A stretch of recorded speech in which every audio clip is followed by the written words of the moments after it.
Come, let us fix our eyes on Jesus. This is Unpopular Theology, Episode 8. Today is our Pentecost special, where we will be answering the question, who is the Holy Spirit? Before we get started, go ahead and hit the like button, go ahead and subscribe, go over to our Facebook page, like us over there. Post new content there every Monday through Friday. And with that being said, this coming Monday, June 1st, we're going to be doing something new on Facebook. More reason for you to go over and like it. On June 1st, on the first of every month from now on, we're going to be posting the schedule for the month so that you can see what episodes you may or may not want to watch for that month. Keep in mind that the episodes are subject to change, but are fairly concrete. In other announcements, personal level, as many of you know, there have been riots going on in the Twin Cities over the death of George Floyd. Just know that I'm doing okay. I'm in a safe neighborhood, but please pray for the Twin Cities. We really need it right now. And with that, let's get into Christian news. In the world of religion in Minnesota, Governor Walz walked back his order that had kept churches closed or to a limit of 10 people per service. He is now opening churches up at a maximum capacity of 25%. This went into effect this past Wednesday. As I said last week, this comes after Lutheran and Catholic leaders threatened to defy the governor's order to do so. With that being said, 2 churches are still pushing forward with lawsuits against the governor, claiming that the new policy discriminates against larger churches. Also, the ELCA Bishop of Minnesota has ordered all the churches in her jurisdiction to remain closed. Meanwhile, over in Wisconsin, South Wisconsin District President John Willey has sent a letter to Milwaukee Mayor Tom Barrett asking him to declare churches over there essential. This coming a few weeks after Governor Tony Evers' executive order to have the state on lockdown was lifted by the state Supreme Court. Milwaukee County has, however, kept a stay-at-home order in place. There's been no word yet on either side about Mayor Barrett's response.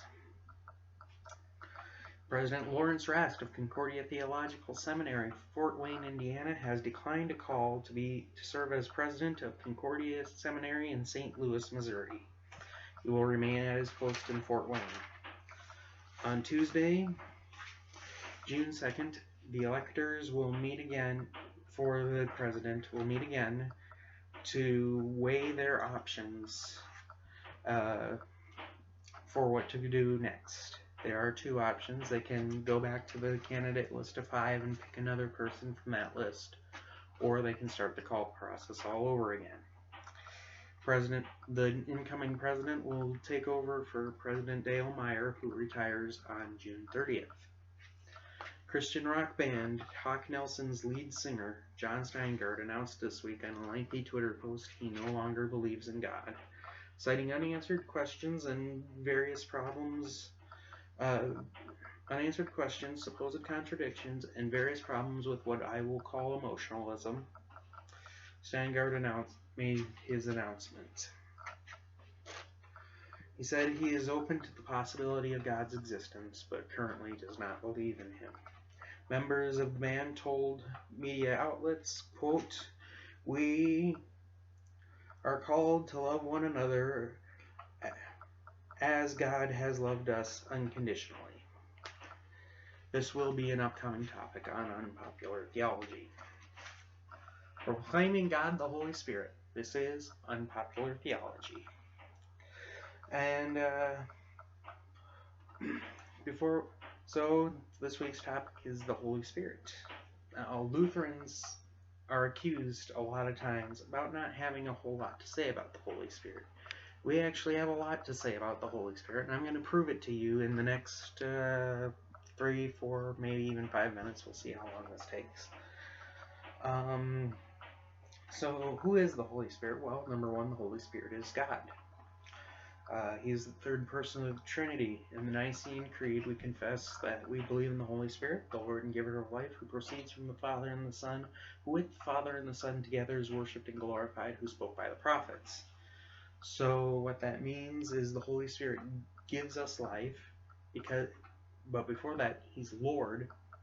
Therefore, and as he proceeds from the Father and Son, not created, he proceeds from the Father and the Son, and therefore, because of the fact that he is the Lord and he proceeds from the Father and the Son, then as the Father and the Son, he is to be worshipped and glorified. And he spoke by the prophets, meaning he was the one who inspired the prophets and the apostles to write the scriptures. And you'll notice that I'm using the pronoun he here. The Holy Spirit is a he. He is not an it. There's a huge difference. The Holy Spirit is a he because he is a person of the Trinity. According to Genesis 1, he hovered over the waters at creation.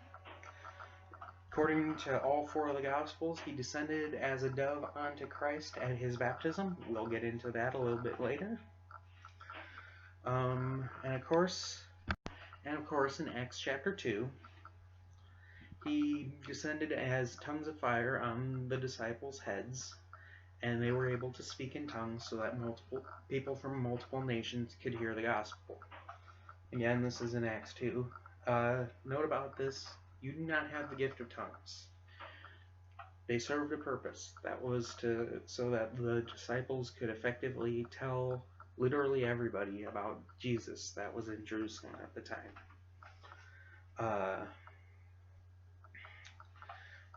God has said all he needs to say in his word, so he does not speak to you through tongues. That just doesn't happen. And the thing is, tongues are real languages. They're not some heavenly languages, as some Pentecostals like to say they are. They are real languages. Moving on, with what the Holy Spirit does, according to Romans 8, he intercedes for us with groans that we cannot comprehend. So he prays for us in ways that we can't understand.